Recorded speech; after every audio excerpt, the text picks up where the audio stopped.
네, 여러분 안녕하세요. 예, 저는 한동대학교의 정두희 교수입니다.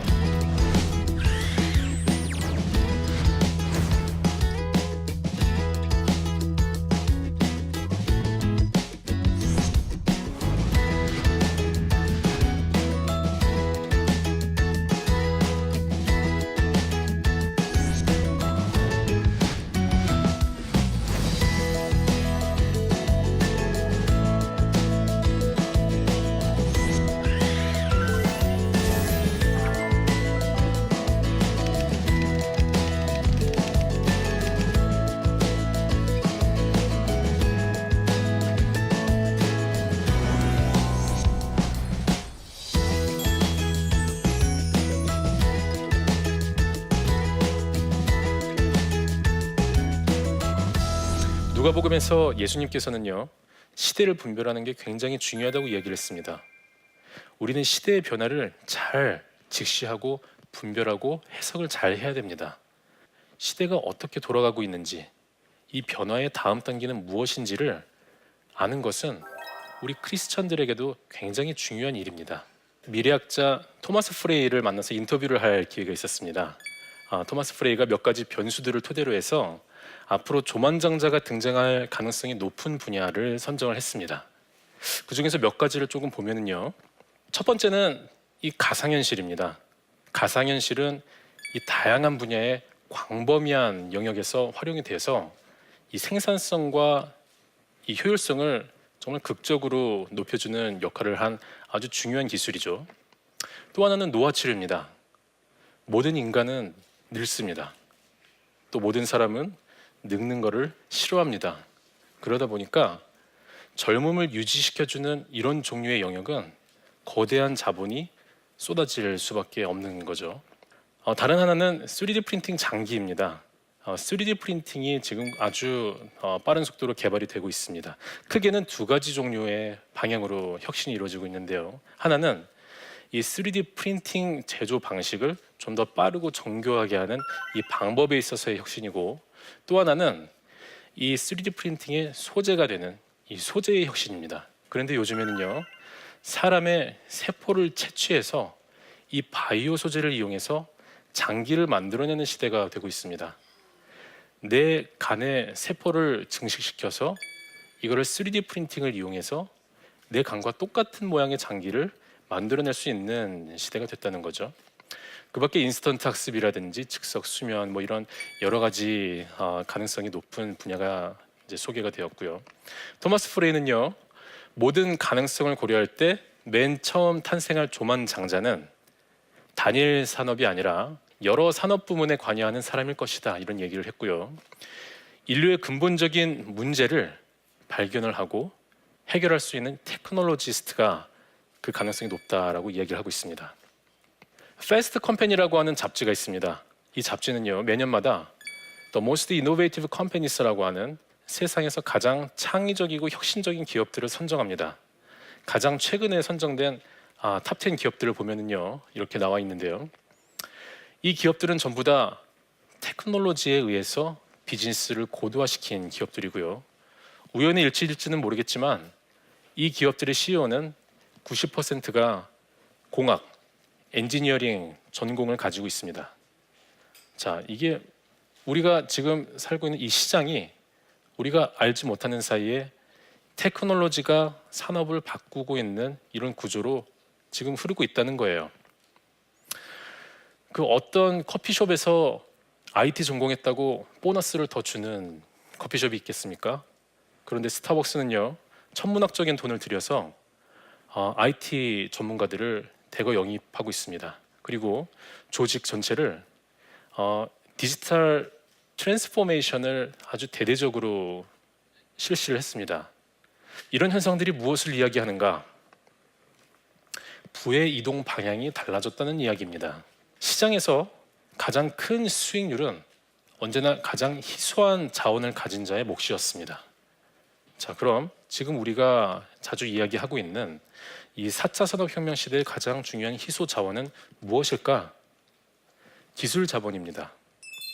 인공지능이라든지 3D 프린팅이라든지 이런 신기술을 보유한 사람 혹은 회사가 이 역량을 이 상식 밖의 정도로 증폭을 시켜서 시장을 장악하는 것입니다. 자, 이렇게 신기술이 시장을 재편하는 시기가 바로 4차 산업혁명 시기이다 보니까 이렇게 기술에 의해서 역량이 증폭된 이 소수가 경쟁 우위를 갖게 되는 거고요. 그러다 보니까 이 기술적 통찰력이 가장 중요한 경쟁력의 원천이라고 할 수 있겠습니다. 이 기술진익이라는 책을 통해서 여러 가지 이 시대에 필요한 그 통찰력의 요소들에 대해서 설명을 했는데, 오늘 여러분들께 그 중에서 가장 중요한 요소들에 대해서 몇 가지 좀 이야기를 나누려고 합니다. 첫 번째는요, 감지입니다. 아이덴티피케이션. 다빈치 이야기를 해볼까요? 레오나르도 다빈치는요, 모나리자라든지 최후의 만찬, 이런 아주 우리가 잘 알고 있는 유명한 걸작들을 만들었습니다. 그것뿐만 아니라 헬리콥터, 기증기, 이런 개념들을 아주 오래전부터 발명을 했어요. 퀄리티를 따지면은 이 엄청난 이 걸작들이고요, 양을 따지면 다작입니다. 다빈치는 아주 탁월한 창조가예요. 그런데 다빈치가 일생을 걸쳐서 강조한 한 가지가 있습니다.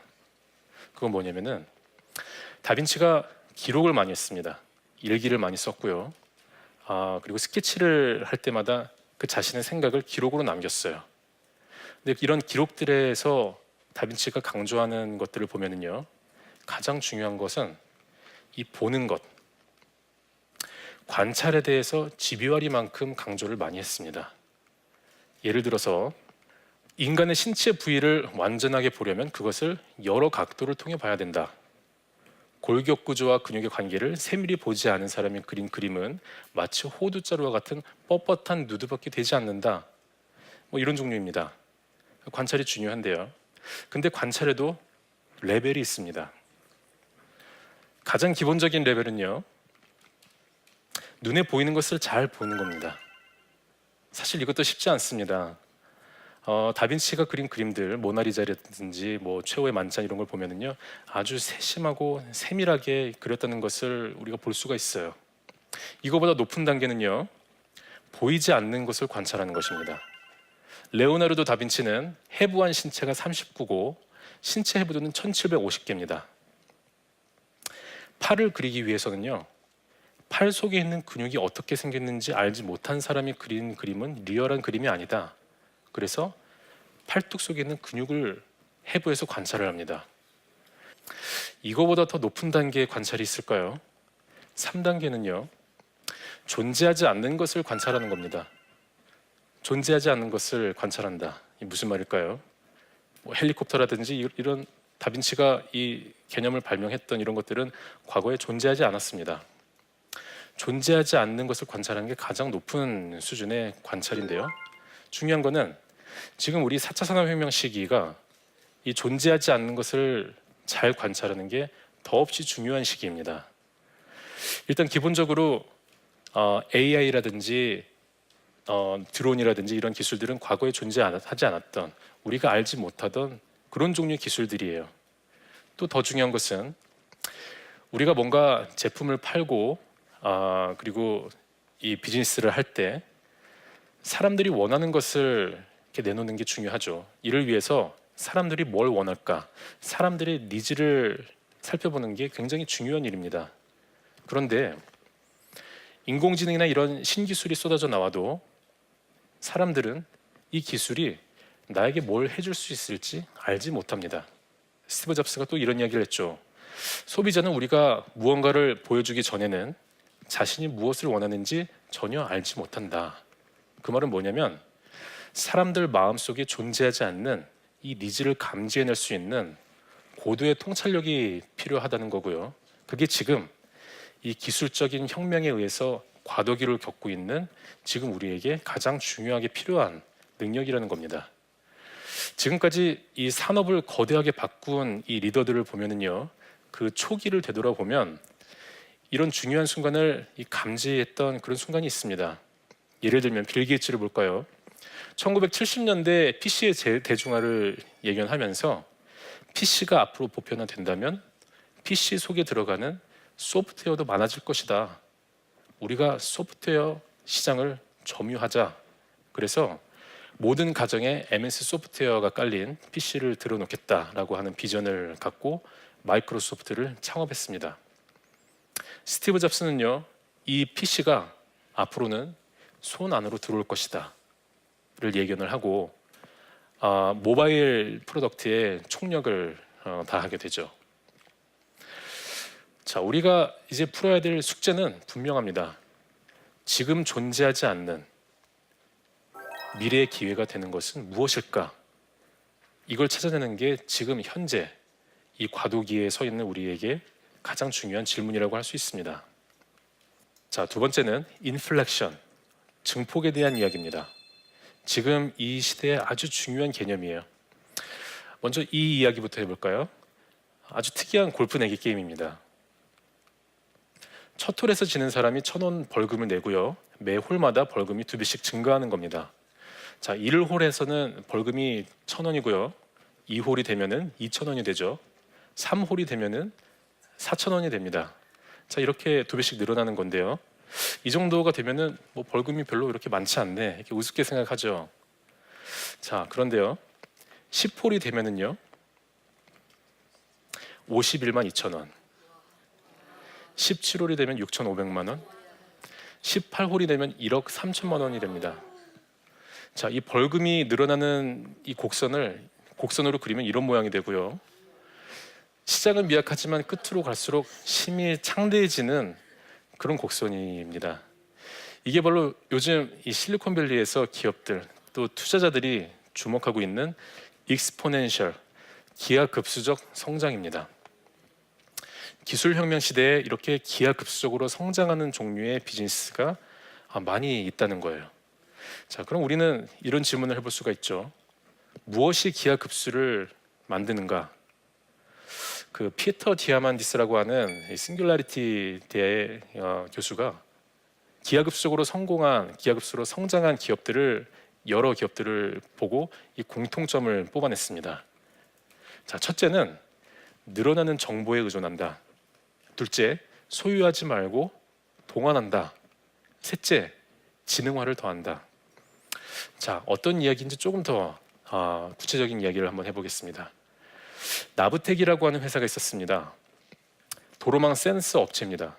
도로에 이렇게 센서를 이렇게 심어서 교통 상황이 어떤지를 실시간으로 알려주는 회사예요. 세계 35개 도시에 40km 도로망에 센서를 이렇게 심었고요.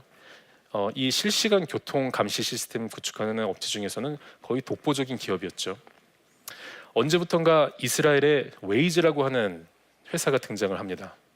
이 회사는 센서를 가지고 있지 않습니다. 센서 만드는 공장이 없어요. 대신에 도로 위에 사람들의 이 스마트폰의 GPS를 센서로 해서 위치 정보 크라우드 서칭을 하는 겁니다. 그래서 사람들이 이 웨이즈에 가입을 하게 되면은 내가 가지고 있는 스마트폰은 위치 정보 역할을 해주는 거고요. 이런 종류의 사람이 많아질수록 이 GPS, 이 센서는 좀 더 촘촘해지겠죠. 웨이즈는 창업 2년 만에 나브텍과 같은 수의 센서를 확보하게 됐고요. 4년 뒤에는 10배 더 많은 센서를 확보하게 됩니다. 2017년 기준으로 해서 인간 센서가 1억 명을 넘게 되고 지금 훨씬 많아졌죠. 자, 여러분들이 이 두 기업 중에서 한 기업을 인수를 한다. 그러면 어느 기업을 인수하시겠습니까? 지금 이제 결과를 다 아니까 웨이즈라고 이야기를 하죠. 하지만 안타깝게도 노키아는 나브텍을 인수했습니다. 웨이즈를 인수한 기업은 어디일까요? 2013년도에 구글이 인수했습니다. 자, 아마존의 인공지능 비서가 알렉사입니다. 알렉사는 이 알렉사를 부른 다음에 명령을 하면은 그대로 해주는 인공지능 비서예요. 알렉사가 수행할 수 있는 기능을 스킬이라고 부르는데요.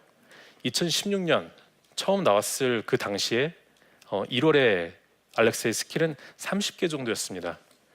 뭐 음악 틀어줘, 혹은 뭐 뉴스 읽어줘, 아이들을 위해서 책 읽어줘, 뭐 이런 종류였습니다. 2016년 12월이 되니까 5,000개로 늘어납니다. 3개월 후인 2017년 2월이 되니까요, 만 개로 늘어나고 지금은 훨씬 많아졌죠. 자, 이렇게 스킬이 늘어나는 이 아마존의 이 성장 속도가 이 인공지능이다 보니까 기하급수적으로 늘어나고 있습니다. 근데 여기서 더 중요한 게 있습니다. 번식력이라는 표현을 감히 썼습니다. 2015년에 아마존이 아주 센세이셔널한, 아주 또 어떻게 보면 특이한 그런 제도를 발표를 하게 됩니다. 외부 기업 제품도 이 인공지능 알고리즘인 알렉사를 사용할 수 있도록 하는 개방 정책을 하는 것입니다. 자, 그 말은 뭐냐면은 LG전자라든지 소니, BMW 이런 기업들이 자기 제품, 인공지능이 아니었던 일반 제품을 인공지능화 할 수 있도록 알렉사를 쓸 수 있게 해준다는 거였어요. 불과 1년 6개월이 지나자 알렉사를 도입한 업체 수는 10,000개를 돌파했고요. 그 이후에 기하급수적으로 알렉사를 도입하는 기업들이 많아졌습니다. 자, 이 게임의 승자는 누굴까요? 아주 저렴하게 또 손쉽게 그 인공지능 알고리즘을 쓸 수 있게 된 일반 업체들도 물론 아주 좋은 혜택을 얻었지만 가장 큰 승자는 아마존입니다. 사람들이 알렉사를 쓰게 되니까 알렉사의 이 점유 영역은 좀 더 넓어졌고요. 이걸 통해서 사람들은 뭘 할까요? 궁극적으로는 물건을 삽니다. 말로. 자, 뭘 통해서 살까요? 아마존을 통해서 사게 됩니다. 아마존의 본질은 커머스에 삽니다. 온라인 전자상거래 회사이기 때문에 자, 이 본업의 이 파일을 키우는데 이 인공지능 비서가 아주 중요한 역할을 했고 거기에 있어서 이 알고리즘을 공개하는 개방 정책은 아주 중요한 역할을 했다는 거죠. 자, 그래서 거대한 수익을 거두기 위해서는 기하급수에 집중을 해야 한다는 이야기입니다. 미래에는 시장 깊숙이 숨어있는 기하급수적 성장의 기회를 먼저 찾아내는 자가 시장의 패권을 얻게 될 것이다 라는 게 피터 디아만디스의 이야기입니다. 자, 이제 융합에 대한 얘기를 해보겠습니다. 자, 융합이 중요한 건 이제 잘 모두가 알고 있습니다. 제가 학교에 오기 전에는 대기업이 있었는데요. 제가 모시던 상사께서 창조를 위해서 융합이 굉장히 중요하고 이 융합을 하는 데 있어서 미술가들이 쓰는 데페이즈망이라는 이 개념이 아주 좋은 도움이 된다라는 이야기를 했습니다. 이건 뭐냐면 초현실주의자 르네 마그리트라든지 살바도르 달리와 같은 이런 미술가가 사용하는 창조 기법이고요.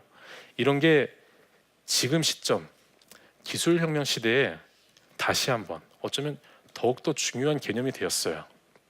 데페이즈망이라는 거는요, 특정 대상을 상식의 맥락에서 떼어내서 이질적인 상황에 배치하고 기이하고 낯선 장면을 연출하는 것입니다. 그림을 통해서 볼까요? 자, 새와 식물이 붙어 있습니다. 새가 하늘을 훨훨 날아다녀야 되는데 그렇게 되면은 식물은 뿌리가 뽑혀서 죽게 되죠. 그렇다고 이 상태로 그대로 가만히 있으면은 새는 답답해서 죽게 되겠죠.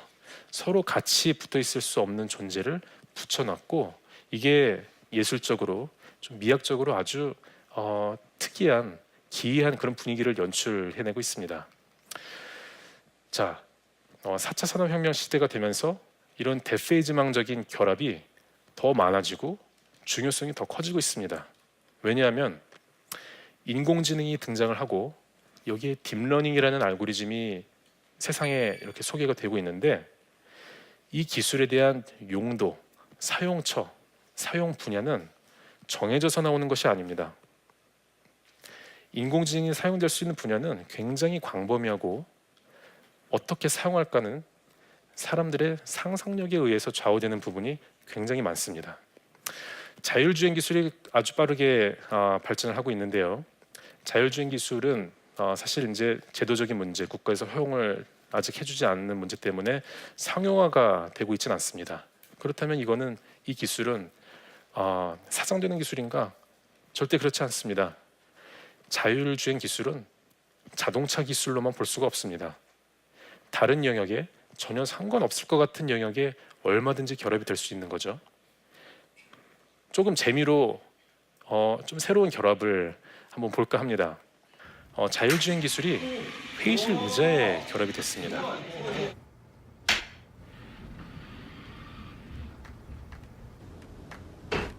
자, 이 자율주행 기술이 일본에 있는 료칸에 접목이 된 사례도 있습니다. 한번 보시죠.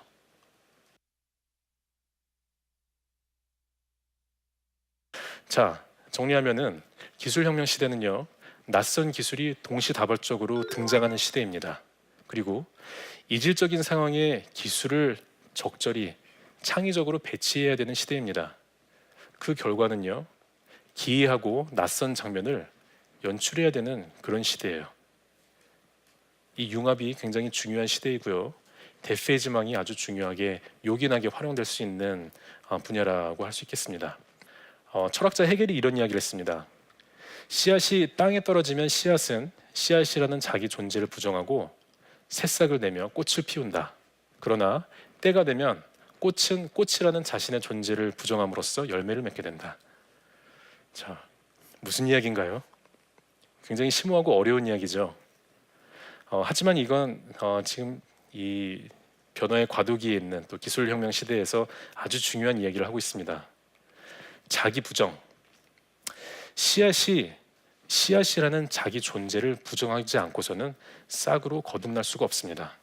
그리고 싹이 꽃을 피우려면요, 싹이라는 이 존재 자체가 부정되어야지 꽃을 피울 수 있게 되는 거고요. 꽃이 열매를 맺으려면 꽃은 떨어져야 합니다. 무슨 말이냐 하면은요, 우리가 뭔가 더 고차원적인 존재로 발전하기 위해서는 그 중요한 전제가 자기 부정이라는 것입니다. 현재 자기의 상태를 고수하게 되면은 더 높은 고차원적인 상태로 발전하는데 방해가 된다는 이야기예요. 이게 변화가 별로 없었던 시절에는 이게 별로 중요하지 않았습니다. 어제와 오늘 그리고 내일이 똑같은 시대에는 자기 부정이라는 게 그렇게 필요가 없었어요. 하지만 지금처럼 내일 무슨 일이 일어날지, 또 변화의 이 극심한 변화가 진행되고 있는 지금 시점에서는요, 자기 부정을 통해서 변화를 하지 않으면은 이 세상의 변화에 의해서 도태되는 시대입니다. 거기에 있어서 내가 움켜쥐고 있는 것들, 내가 꼭 쥐고 있는 것들이 이 변화를 하는데 방해가 될 수 있다는 거예요. 제가 작년에 시스코의 존 챔버스 회장과 인터뷰를 한 기회가 있었는데 60분 인터뷰를 하면서 챔버스 회장이 가장 강조하면서 반복적으로 이야기했던 게 바로 이겁니다. Disrupt or disrupted. 파괴하라. 그렇지 않으면 파괴당한다.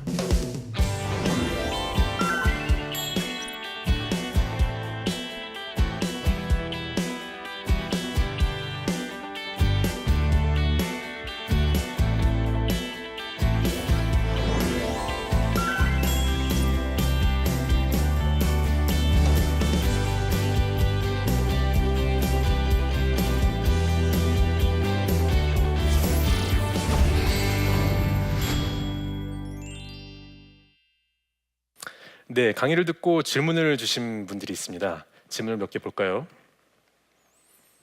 저는 인문학을 전공하는 대학생입니다. 안 그래도 취업이 어려운데 기술 전공자가 우대받는 시대가 되어 인문학 전공자는 쓸모가 없어질까 봐 걱정이 됩니다. 네, 이런 고민을 할 수가 있습니다. 충분히. 요즘 또 취업률도 전반적으로 낮은데 전공별로 취업률의 차이가 분명히 있습니다. 일단 현실을 좀 엄격히 보자면 인문학 전공자들의 취업률이 공학 전공 혹은 경영학이나 이런 전공에 비해서 조금 떨어지는 것은 사실입니다. 그렇다고 인문학을 전공을 하고 있다고 너무 이렇게 부정적인 생각을 가질 필요는 저는 없다고 생각을 하는데요. 왜냐하면은 이 시장에서 인문학 지식에 대한 이 필요가 굉장히 높습니다. 많은 경영자분들이 인문학 공부를 하고 있고요. 인문적인 지식의 이 필요성을 잘 알고 있습니다. 더 중요한 거는 이 기술이 사용되어지는 것은 사람을 위해서 사용되어지는 거다 보니까 이 인문학, 사람을 이해하는 이런 종류의 지식이 일단 필요하고요. 순수 인문학 지식만 가지고 있는 사람은 조금 불안해할 수 있지만 인문학 지식과 이 테크놀로지 지식이 함께 있는 사람은 오히려 희소성을 가질 수 있을 거라고 생각을 하고 있습니다. 기술이 사람을 위해서 어떻게 활용될 것인가, 어떻게 해야지 사람들을 더 만족시키고 사람에게 더 자연스럽게 다가갈 수 있을 것인가? 이런 답을 잘 낼 수 있는 것은 인문학자이거든요. 근데 기술적인 지식이 없다면은 이 응용을 하는데 한계가 있기 때문에 기술적인 지식을 가지고 있으면서 인문학적인 이 소양도 함께 가지고 있다면 오히려 더 희소성이 있지 않을까 생각이 되고요. 또 물론 중요한 거는 이 테크놀로지라는 것은 일종의 이 지적인 장벽이 있습니다. 어렵다고 일단 생각이 되어지고요. 어느 정도 수준까지 전문성을 쌓기 위해서는 노력이 필요합니다. 이런 것들을 좀 들여서 기술에 대한 공부를 같이 하고 인문 지식이 함께 결합된다면 오히려 좋은 경쟁력을 가질 수도 있지 않을까 이렇게 생각을 해봅니다. 네, 다음 질문은요. 저는 평범한 직장을 다니고 있는 40대 가장입니다. 앞으로 AI가 많은 일을 대체하면서 많은 직업이 없어질 거라 하는데요. 어떻게 대비해야 할지 너무 막막합니다. 어떻게 준비를 해야 할까요? 네, 사실 새로운 기술이 등장할 때마다 사람들은 두려움을 같이 가지고 있었습니다. 컴퓨터가 등장할 때도 그랬고요. 물론 AI가 적용이 되면서 일부 일자리가 사라지는 영역도 있는 게 사실입니다. 하지만 그렇다고 해서 모든 사람들이 나의 일자리는 괜찮을까 이렇게 걱정할 필요는 별로 없다고 보여집니다. AI가 전면적으로 대체하는 일자리는 사실 그렇게 많다고 할 수는 없고요. 어느 정도 부분적인 사람을 대체하는 게 아니라 일을 대체하는 거기 때문에 특정 일에 대해서는 AI가 일을 하고 이거를 관리하거나 아니면 협업을 통해서 뭔가 좀 고도화된 일을 하는 경우는 사람이 하는 구조로 될 걸로 보이고요. 중요한 거는 사실 변화 자체가 아니라 변화에 대한 불감증입니다. 변화가 올 때 변화가 두렵지만 아무 일도 안 하는 것은 가장 안 좋은 상황이고요. 변화가 두렵지만 그 변화에 대해서 대응을 하고 준비를 한다면 그거는 훨씬 좋은 상태이고 충분히 대응을 할 수 있다고 생각을 하기 때문에 직업에 대해서는 걱정을 하지 않고 중요한 거는 대응할 수 있는 준비가 필요하다는 것을 말씀드리고 싶습니다. 네, 오늘 기술혁명 시대에 우리 크리스천들이 어떤 종류의 통찰력을 가져야 할 것인가에 대해서 조금 짚어봤습니다. 우리가 서 있는 지금 이 시기는 이전의 패러다임의 끝자락인 동시에 새로 다가오고 있는 새로운 패러다임의 초입에 있습니다. 그렇기 때문에 우리의 이 통찰력은 굉장히 중요하다고 볼 수가 있습니다. 새로 다가오는 이 새로운 패러다임의 시대에서 경쟁력을 얻기를 바라면서 오늘 제 강의는 이걸로 마치도록 하겠습니다. 감사합니다.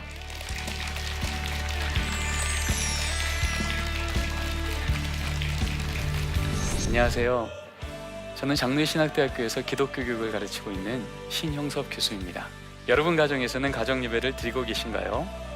우리 가정을 하나님께서 세우셨음을 항상 기억하며 가정 예배를 통해 하나님의 풍성한 사랑과 은혜를 나누는 것이 우리 가정의 행복의 비결임을 잘 알고 계실 겁니다. 이렇게 우리가 가정 예배의 중요성을 알면서도 성경 지식이 없기에 또 시간이 없다는 많은 이유로 그냥 쉽게 놓아버리는 것이 바로 가정 예배가 아닐까 합니다. 각 가정마다 가정 예배가 회복될 수 있도록 가정 예배에 대한 오해를 바로잡을 수 있도록 나침판에서 전해드리려 합니다. 많은 시청 부탁드립니다.